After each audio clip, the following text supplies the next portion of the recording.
नमस्कार मित्रांनो, आजच्या या नवीन व्हिडिओमध्ये संजीवनी ॲग्रो इक्विपमेंट्सच्या यूट्यूब चॅनलमध्ये मी तुमच्या सर्वांचं मनापासून स्वागत करतो. आजचा हा व्हिडिओ गाई गोठा किंवा शेतीविषयी नाही आहे, तर स्वित्झर्लंडची जी ब्युटी आहे, नॅचरल जी ब्युटी आहे ती थोडीशी या व्लॉगच्या माध्यमातून मी तुम्हाला दाखवण्याचा प्रयत्न करतोय. तर जे काही महाराष्ट्रातले आपले हे जे माझे सबस्क्रायबर्स ते बघताय की स्वित्झर्लंड किती सुंदर आहे, पृथ्वीवरचा स्वर्ग म्हटला जातो. इथं पर्यटक खूप मोठ्या प्रमाणात येतात.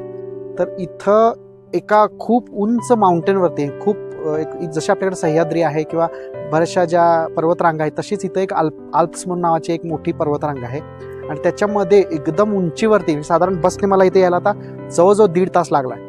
परंतु एवढ्या उंच असणाऱ्या ह्या खेड्यात किंवा ह्या गावामध्ये, मालबर्न हे एक खेडेगाव आहे, स्वर्गासारखं सुंदर आहे. परंतु इथं किती चांगल्या पद्धतीच्या सोयी सुविधा आणि हा कम्प्लीट जो काही एक हेवनली एक्सपिरियन्स आहे तो या व्लॉगच्या माध्यमातून आपण बघणार आहोत. सो स्टार्ट करूया. आपण बघू शकता एकदा संपूर्ण घाटी जी आहे, इथं संपूर्ण व्हॅली जी तुम्ही आहे ती बघू शकता. सगळी घरं आहेत, छान सुंदर फुलं आहेत आणि इथं पण छान फुलं आहेत. सगळ्या गोष्टी मेंटेन केलेल्या आहेत आणि इथं विंटर्समध्ये तुम्ही कल्पना करू शकत नाही असं वेदर असतं. परंतु विंटर्समध्ये लोक स्कीइंगसाठी, म्हणजे जे स्कीइंग करतात, स्पोर्ट्स आहे तो इथला, तर तुम्ही पाहू शकता इथं केबल कार्सची सुद्धा सोय आहे. तो वरती लोक केबल कारच्या मदतीने जातात आणि खाली स्कीइंग करत येतात. सो हा एक इथला खूप इम्पॉर्टंट स्पोर्ट्स आहे. परंतु अशी सोय गव्हर्नमेंटने इथं करून द्या. इथे केबल कार स्टेशन आहे, ज्याच्या मदतीने स्कीइंग करणारे टुरिस्ट वरती जाऊ शकतात आणि स्कीइंग करत खाली येऊ शकतात. पलीकडे तुम्ही बघू शकता पूर्ण जो व्ह्यू आहे तो, इथं जी घरं आहेत ती लोकल लोकांची सेकंड होम्स आहेत किंवा वेकेशन होम्स आहेत, ज्याला म्हणतात की लोक व्हॅलीमध्ये काम करतात, परंतु जेव्हा सुट्टी किंवा वेकेशन त्यांना एन्जॉय करायचं असेल तेव्हा ही त्यांची घरं असतात. इथे येऊन ते 1-1 महिना, 1.5 महिना ते राहतात आणि एन्जॉय करतात. सो आपण बघूया आणखी. मित्रांनो, इथं रस्ते तुम्ही आताही पाहू शकता की रस्ते किती छान आहेत. एवढ्या वरती इथं कोणी नाही, आल्यापासून मला एकही माणूस दिसलेला नाही, परंतु इथं रस्ते किती छान पद्धतीने डेव्हलप केलेले आहेत. आणि इथं एक छोटासा झरा वाहतोय, तुम्ही पाहू शकता. सो मित्रांनो, हे जे आहे ते नैसर्गिक बर्फ जेव्हा वितळतो डोंगरांमध्ये ते वाहणारं पाणी आणि हे पाणी इथून व्हॅलीपर्यंत वाहतं. सो हेच पाणी ते खाली व्हॅलीमध्ये इरिगेशनसाठी सुद्धा वापरतात. म्हणजे जेव्हा बर्फ वितळत राहतो वर्षभर विंटर्स नंतर, तेव्हा त्यांना शेती करायची असते, त्या काळामध्ये ह्याच पाण्याचा वापर ते इरिगेशनसाठी करतात. जे काही डोंगर रांगांमध्ये त्याची शेती आहे, जी कुरणं आहेत किंवा जे फार्म्स आहेत, त्याचं इरिगेशन याच पाण्यावरती होतं. त्याची सुद्धा नैसर्गिक एक जी पाणी जे फिरवण्याची जी म्हणतो ना आपण, एक पाट पाण्याची जी व्यवस्था त्यांनी ती केलेली आहे. सो त्याचाच वापर इथं छोटे छोटे झरं सुद्धा किंवा सिटीमध्ये सुद्धा काही तुम्हाला फ्लोईंग फाउंटन्स दिसतील. सो ते स्वतः तिथं पाट्या लावतात. म्हणजे इथं सिटीमध्ये सुद्धा बरेच ठिकाणी मी तुम्हाला दाखवेन की अशा पाट्याला असतं की हे पाणी तुम्ही पिऊ शकता. ही इतकं स्वच्छ पाणी आहे. डायरेक्ट जेव्हा बर्फ वितरतो ते जे वाहतं ह्या पाटांमधून, सो ते पाणी, त्यामुळे तुम्ही कधीही कुठेही ते पिऊ शकता. कारण विकत पाणी तर खूप जास्त महाग आहे.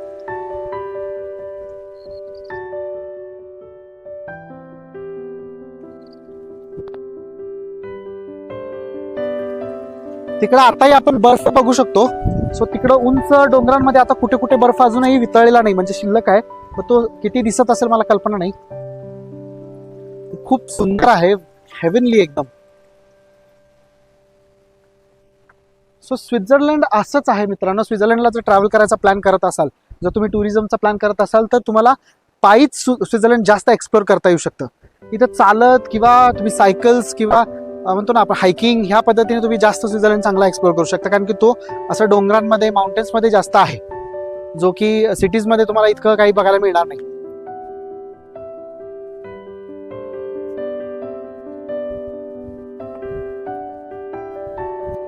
स्वित्झर्लंडला जर तुम्ही ट्रॅव्हल करत असाल तर एक काळजी नक्की घ्या की इथं ट्रॅव्हल करताना जे विंटर वेअर ज्याला म्हणतो आपण, की गरम कपडे किंवा थर्मल वेअर, ह्या गोष्टी, चांगले शूज हायकिंगसाठी, अँड अशा गोष्टी नक्की कॅरी करा. ही नवीन काही घरं बांधलेली आहेत की ज्यांचं लाकूड जे आहे ते नवीन दिसतंय.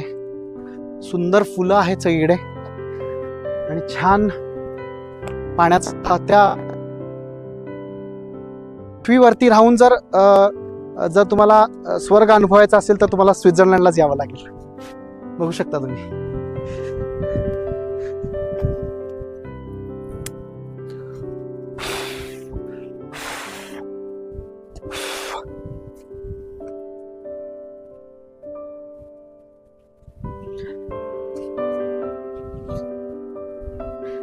क्लोज कर.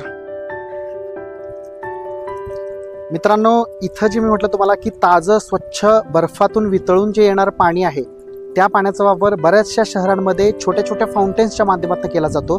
ते फाउंटेन्स जोपर्यंत हे पाणी वाहतंय तोपर्यंत ते वाहत असतात, म्हणजे ते 24 तास वाहत असतात समर टाईममध्ये, आणि ते पाणी तुम्ही पिऊ शकता. आणि ते कशा पद्धतीचे असतात ते मी तुम्हाला दाखवतो.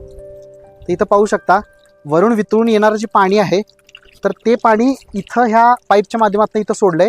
एक लाकडाचा ट्रंक आहे, म्हणजे खोड आहे झाडाचं, त्याच्या माध्यमातून ते पुन्हा एकदा पुढच्या त्या स्ट्रीममध्ये सोडण्यात आलेलं आहे. परंतु इथं लिहिलं आहे की ड्रिंक वॉटर, याचा अर्थ ड्रिंक वॉटर, पिण्यायोग्य पाणी. इथं तुम्ही पाहू शकता ग्लास दाखवण्यात आलेला आहे, म्हणजे हे पाणी तुम्ही कधीही पिऊ शकता. एकदम थंड पाणी, म्हणजे बर्फाचं पाणी आहे. तुम्ही कल्पना करू शकता, एकदम कम्प्लीट बर्फाचं थंड पाणी, आणि पण ते पिऊ शकता. खूप थंड आहे ते, खूप थंड. सो मित्रांनो, इतकी छान व्यवस्था या देशामध्ये करण्यात आलेली आहे टुरिझमच्या दृष्टीनं. आणि एकूण ह्यांचं जे राहणीमान आहे, जे मी नेहमी सांगतो की हा देश इतका सुंदर काय, तर ह्यांच्याकडे खूप पैसा आहे म्हणून नाही, किंवा ह्यांच्याकडे खूप इन्फ्रास्ट्रक्चर आहे, खूप नैसर्गिक सौंदर्य म्हणून नाही.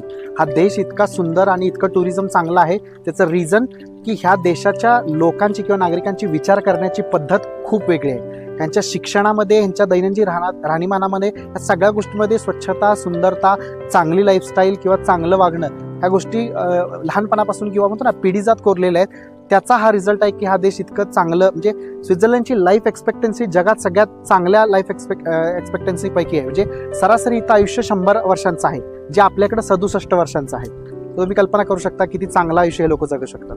आणि इथं खाणं, जे पितात, खातात, जे काही करतात ते ऑर्गॅनिक आणि चांगल्या क्वालिटीचं असतं. ह्या डोंगरांमध्येच ते तयार झालेलं असतं. सो ह्या गोष्टींचा त्यांच्या आरोग्यावरती आणि त्यांच्या लाईफस्टाईलवरती खूप चांगला परिणाम होतो. त्यामुळे हा देश नक्की या, भेट द्या आणि नक्की एकदा पहा, मला आवडेल. धन्यवाद.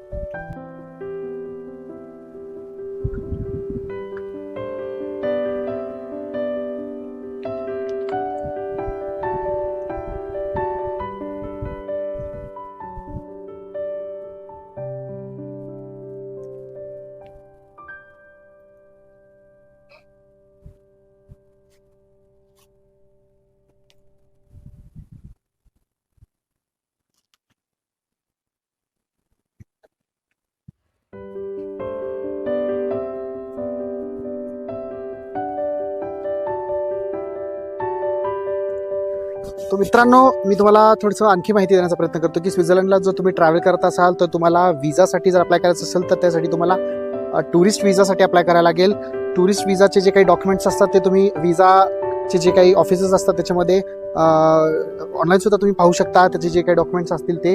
ट्रॅव्हल करत असाल तर तुम्ही ग्रुपने ट्रॅव्हल करा शक्यतो, कारण इथं थोडं फूड आणि ह्या गोष्टी खूप म्हणजे सोलो ट्रॅव्हल करणार असेल तर आणखी सोपं आहे ॲक्च्युली, कारण की तुम्ही कसंही राहू शकता, कसे ॲडजस्ट करू शकता, स्वस्तातले ऑप्शन सुद्धा तुम्हाला मिळतील.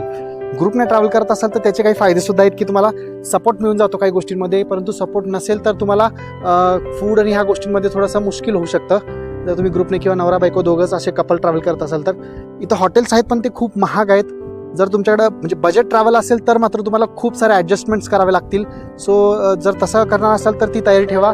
फूड जितकं पॉसिबल आहे तेवढं इंडियामधून कॅरी करा. जे रेडी टू ईट आहे किंवा जे बिस्किट्स असतात, आपले जे ड्राय फूड किंवा फूड असतं जे आपण कॅरी करू शकतो ते आपण इथं कॅरी करू शकतो. आणि ज्या गोष्टी अशा आहेत की ज्या इथंच घ्याव्या लागतात त्याच्यासाठी तुम्ही पैसे खर्च करू शकता. परंतु जर तुम्ही जर एखादा प्लॅन्ड हनीमून किंवा असं करत असाल तर मात्र चांगल्या म्हणजे लोकेशन्सच्या आसपास तुम्ही एखादं चांगलं हॉटेल पाहू शकता. थोडंसं महाग आहे इथं, महाग म्हणजे खूपच जास्त महाग आहे. परंतु जर तिथं जर थोडंसं सर्च केला तुम्ही तर तुम्हाला चांगले वॅकेशन्समध्ये किंवा तुमचे कुठले दिवस आहेत ट्रॅव्हलचे ते सुद्धा बघून तुम्ही थोडंसं डिस्काउंट्स वगैरे साठी म्हणजे मागणी करू शकता किंवा त्याच्यातनं तुम्हाला मिळू शकतात डिस्काउंट्स वगैरे. सो त्या गोष्टींची तुम्ही नक्की काळजी घ्या.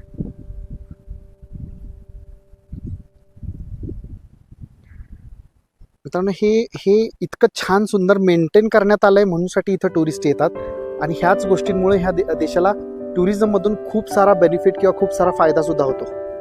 छोटंसं गाव आहे परंतु इतकं छान सुंदर मेंटेन केलेलं असल्यामुळं पाहू शकता इथं बस येते.